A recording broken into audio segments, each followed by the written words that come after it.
Hey y'all, so I am back on the tube. Yes, I am back, but I'm back with something a little bit different. I know I haven't been here in a while, but I am actually here with a nail tutorial. Amazing, right? So my life has just taken many twists and turns. I've kind of just been over the whole filming makeup thing. I'm hoping I'll get back to it since I've been inspired to film nail tutorials. But I recently just got done with school for um, nail technology, so that's what I've really been into and really been focused on. So I said, hey, why not just bring it to YouTube? So you see me prepping my fingers with my sanding band, and now I hope this video just isn't too horrible. I'm still learning my angles when it comes down to filming nail tutorials, but I am laying my first bead. I'm using my practice hand, and of course I'm using Mia Secret nail forms. So I am laying my first bead. You always want to lay your bead in the middle when you're doing forms, like in between the form and the actual free edge of the nail.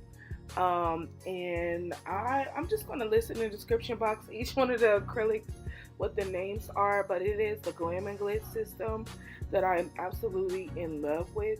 So that's what I'm doing. I'm just forming my base and my free edge, and then I am going to build the nail up. I know it looks kind of rough in the beginning when you're doing like ombre and stuff like that, but you want to make sure that you're constantly wiping your brush off and letting that acrylic dry down, if that makes sense. If you're into nails, you know what I mean and what I'm talking about. I just don't want to drag that turquoise color down too far and get it all over that yellow.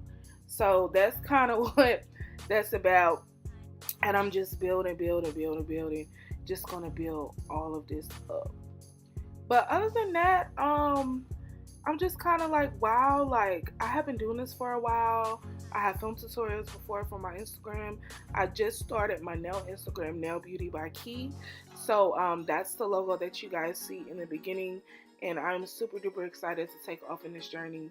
I have not given up on makeup. I have just gotten to a place where I am just more into nails, and I'm just really enjoying this journey so far, and I really just want to continue to grow and expand on that and share my creativity as far as that as well. But as far as YouTube, I'm not sure if I'll be back with any more makeup tutorials, to be honest with y'all. I know that's kind of sad because a lot of people subscribe to me because of makeup, but makeup also takes a long time to edit those videos, and people don't understand YouTube is not easy. That's why for some people that do YouTube and they do it full time and they get the money and stuff behind it, it is mainly because that's their job. And editing videos for you guys is it's some work. Like it really is some work, especially when you are like an editor that has pet peeves like myself. But you see me laying that pink, and when I'm working with color and doing ombre, I like to really work with small beads. And you really want to work with small beads around the cuticle area as well. Um just because you don't want to flood the cuticle area. That's super duper important to not flood it. But you guys see how my ombre is turning out, and it's kind of inspired by my nails that are on my actual hand. I was like, dang, I want to redo my rainbow nails. So that's what these nails are inspired by. And for my color acrylic, I always like to lay my color, and then I want to go ahead and cap it with clear. So that's what I'm going to do.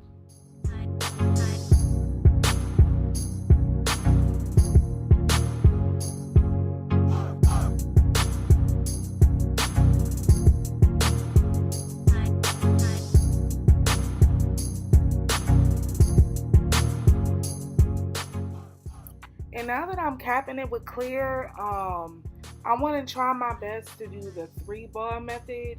And when you are building up your nails, please do not be so critical and think because you may or may not be that advanced that you have to do the 1-ball, the 3-ball method. You build your nail the way that it's easier for you to achieve the look that you are going for. So that is what I'm doing here. The brush that I'm working with is a number 8 brush, so it's pretty small, and I just like working with smaller brushes, to be honest with you.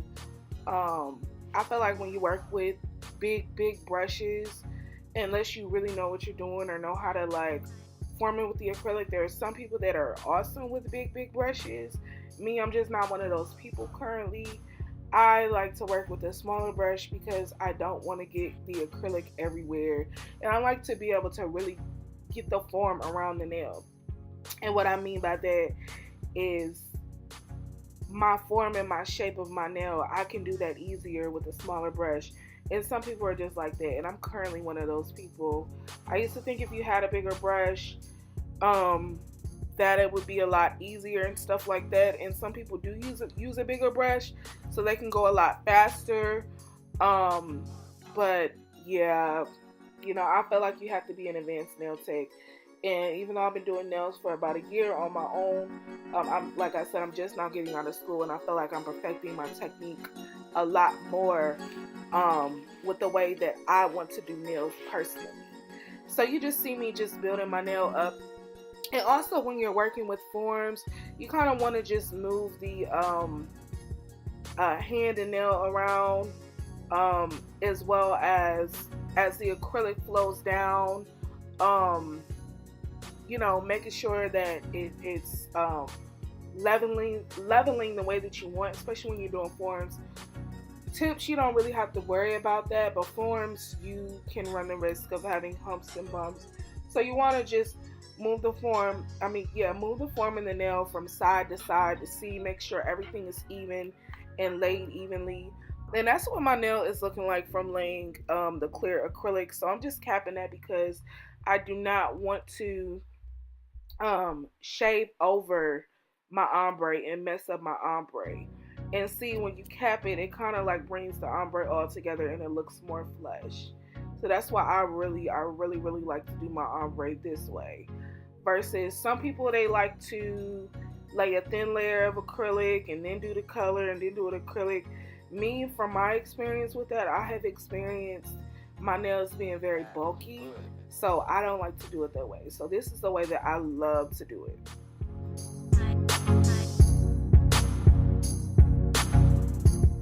And for this next clip, I am pretty much just going to go ahead and do the same thing I did before, except I am using 4 different colors to ombre. So I'm doing like a quadruple ombre.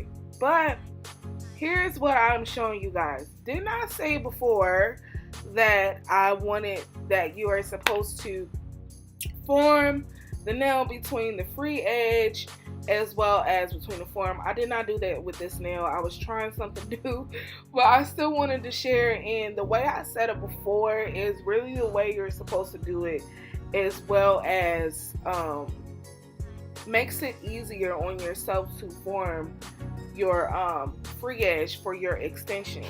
So I did not do that here, and I was like, let me try this. And the first way I did it is not only the correct way to do it, but this did not really work out for me that well.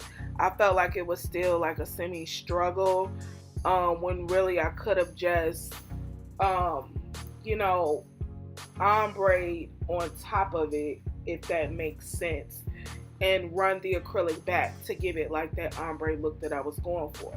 But I was thinking, since I'm using 4 different colors, might not look right, whatever. But I was just kind of like, But yeah, I'm just gonna speed the rest of this clip up because it was just, I had some trouble with this. But I feel like it's also good to show the trial and error when you're doing something, and share the vulnerability of it, because I'm not perfect. I don't want anybody to think because I post something on YouTube that I'm perfect and that I just know everything about everything. No.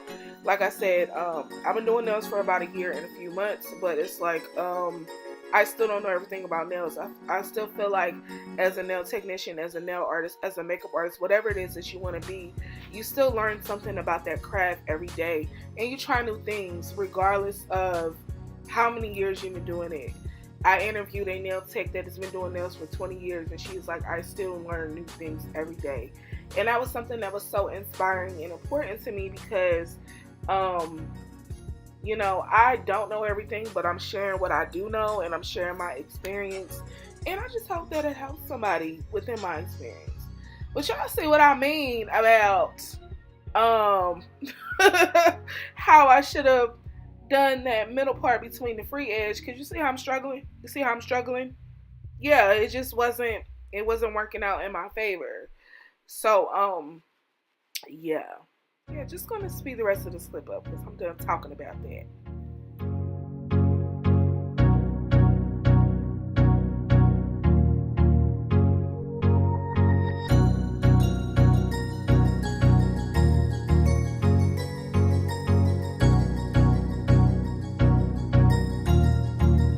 That's good.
Okay, so now that that's done, I'm so happy that you guys got to see the difference between the right and wrong of doing form nails.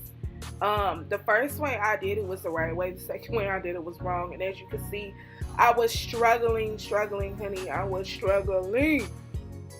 And as y'all can see, I had to like really like build that nail up. It was kind of like bulky looking, but of course I saved it with the clear. You can always save yourself when you make different nail mistakes, but still, I would recommend doing it the first way that I did it, because it is the correct way and the easiest way that you're going to get the um, best way that you're going to get it as far as forming your nail, in my opinion. Um, I do apologize. You guys couldn't really see me shaping the nails the way I wanted to. When it came down to me doing my little marble design, I did use Sharpie and acetone. But that was out of focus too. And the first time, whoop, popped it off. First time, the first time I did it, it wasn't giving me the look that I was going for. So I'm just wiping it off with acetone and going back and doing the design, but it was still out of focus. So this was extremely agitating to me because I'm like, oh my god, this was a perfect nail tutorial. I thought I had everything good, but it was out of focus. So I apologize for that, and I will do my best in the future to make sure that I have my camera clips in focus and at good angles and stuff like that. But you just see me taking the Sharpie, and then I'm gonna go in and dab it with the acetone, with a, I think it's a number 4 brush I'm using to marbleize that with the acetone, and it's going to give me that look that I'm going for. But of course the clips are out of focus.